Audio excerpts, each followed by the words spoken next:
Hello friends, स्वागत है गुरुजी ज्ञान क्लासेस फॉर यू में। तो साथियों, आज का टॉपिक है हमारा प्रवक्ता भर्ती को लेकर के कि एनसीईआरटी साथियों परीक्षा में पूछा जाना है, इसलिए आप लोग बिल्कुल बने रहें पूरी वीडियो के साथ। पहला क्वेश्चन है कि एनसीईआरटी की स्थापना कब हुई। तो साथियों, यहाँ पे चार ऑप्शन है, आप भी अपना आंसर दीजिए। तो साथियों, इसका सही जवाब है पहला ऑप्शन राइट है। 1 सितंबर 1961 को साथियों एनसीईआरटी की स्थापना हुई। बढ़ते हैं अगले क्वेश्चन पे। अगला क्वेश्चन है कि एनसीईआरटी का फुल फॉर्म क्या होगा। फ्रेंड्स, हमें एनसीईआरटी का फुल फॉर्म बताना है। तो पहला ऑप्शन पढ़ेंगे हम, national council of education research and training. ये एनसीईआरटी का फुल फॉर्म है, इसको आपको याद रखना है कि national council of education research and training. बढ़ते हैं फ्रेंड्स अगले क्वेश्चन में। अगला क्वेश्चन है थर्ड कि एनसीईआरटी का क्या कार्य है।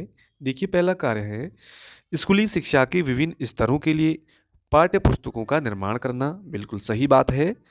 स्कूली शिक्षा के विभिन्न स्तरों के लिए शिक्षण विधियों का विकास करना, बिल्कुल ये भी सही है।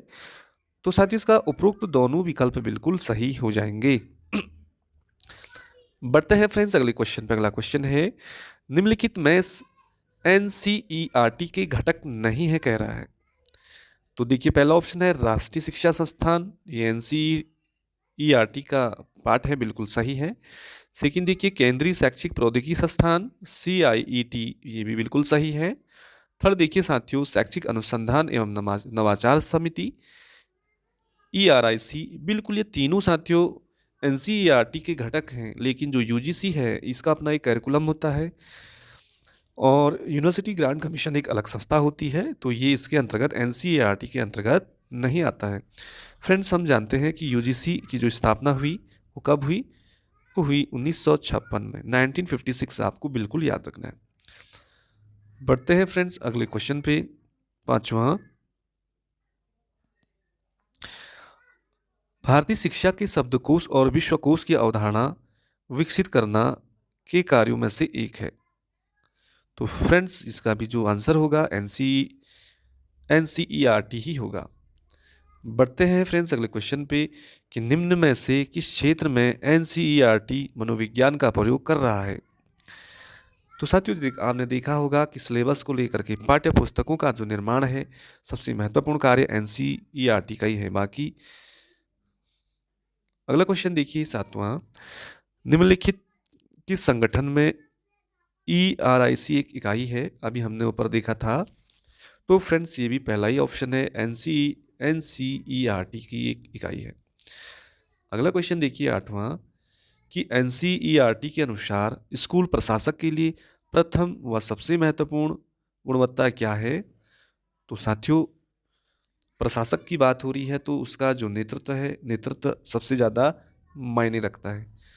अगला क्वेश्चन देखिए नवा, एनसीईआरटी में प्रतीक चिन्ह में एक दूसरे के लिपटे हुए तीन हंस आपने देखे होंगे। एनसीईआरटी के कार्यों के आधार पे तीन महत्वपूर्ण पहलुओं को दर्शाते हैं। निम्नलिखित में से कौन सा एनसीईआरटी का पहलू नहीं है। तो साथियों, वहां पे आपने देखा होगा अनुसंधान एवं विकास है, प्रशिक्षण है, विस्तार है, लेकिन भर्ती साथियों ये बिल्कुल नहीं है। अगला देखिए 10वां क्वेश्चन कि एनसीईआरटी के वर्तमान निदेशक कौन है। तो दिनेश प्रसाद सकलानी दोस्तों, ये एनसीईआरटी के वर्तमान निदेशक हैं, दिनेश प्रसाद सकलानी। बढ़ते हैं फ्रेंड्स अगला क्वेश्चन, दरवाजा बंद कर दे। एनसीईआरटी का ध्येय वाक्य क्या है। तो साथियों, ये हो जाएगा आपका विद्यामृत मृत मशुन्ते, विद्यामृत मशुन्ते। साथियों, ये एनसीईआरटी का ये ध्येय वाक्य है। गुरुमुक्तो धाम कल हमने पढ़ा था कि जो एनसीटीई का ये टैगलाइन थी, तो एनसीईआरटी का अलग हो जाएगा विद्यामृत मसंतो, ये है, इसका पढ़ लीजिए ढंग से। अगला देखिए फ्रेंड्स की एनसीईआरटी का मुख्यालय कहाँ है। तो इसका हम बात करेंगे अरविंदो मार्ग नई दिल्ली, अरविंदो मार्ग नई दिल्ली में ही एनसीईआरटी की का मुख्यालय है। 13वां क्वेश्चन पे चलते हैं कि एनसीईआरटी का लोगो कहाँ से लिया गया है।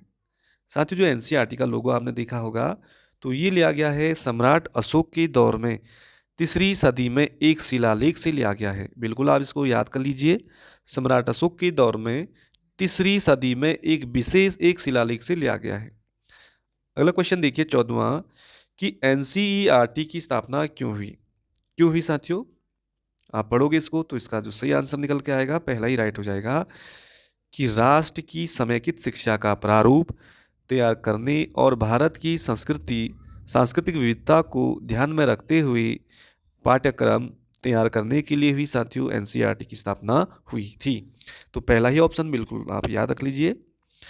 अगला देखिए 15वां क्वेश्चन, कि एनसीईआरटी से क्या तात्पर्य है? तो साथियों ये किससे रिलेटिव है? ये है आपका शिक्षा में अनुसंधान से रिलेटिव एनसीईआरटी संबंधित है। अगला क्वेश्चन देखिए फ्रेंड्स 16वां, कि एनसीईआरटी कैसी संस्था है? तो ये स्वायत्त है या गैर स्वायत्त है या सरकारी है, या चौथा ऑप्शन लिख लीजिए अर्ध सरकारी। तो साथियों एनसीईआरटी एक संस्था है स्वायत्त, फर्स्ट ऑप्शन आपको याद रखना है, स्वायत्त संस्था है। अगला देखिए 17वां, निम्नलिखित में से एनसीईआरटी का उद्देश्य क्या है? उद्देश्य किस लिए है साथियों ये बनाया गया है? प्रत्येक बच्चे को शिक्षा मिले, बिल्कुल सही उद्देश्य है। स्कूल में शैक्षिक शिक्षा पर सुधार लाना, बिल्कुल राइट है। स्कूल में बच्चों के विचारों में बदलाव लाना, बिल्कुल सही है। उपरोक्त सभी ऑप्शन आपके सही हैं और एनसीईआरटी के ये उद्देश्य भी हैं। बढ़ते हैं फ्रेंड्स अगले क्वेश्चन में, निम्न में एनसीईआरटी का क्षेत्रीय शिक्षा संस्थान कहाँ नहीं है? अजमेर, भोपाल, भुवनेश्वर, महाराष्ट्र। साथियों जो एनसीईआरटी के जो क्षेत्रीय संस्थान नहीं है ये आपका महाराष्ट्र में नहीं है, बाकी अजमेर में है, भोपाल में है और भुवनेश्वर में है। अब फ्रेंड्स आपको कमेंट करना है कि एनसीईआरटी, चलो अगला क्वेश्चन देखते हैं 19वां, कि एनसीईआरटी को संवैधानिक दर्जा देने की परिकल्पना किस शिक्षा नीति के आधार पर की गई? साथियों एजुकेशन पॉलिसी थी जो, वो आपको बताना है।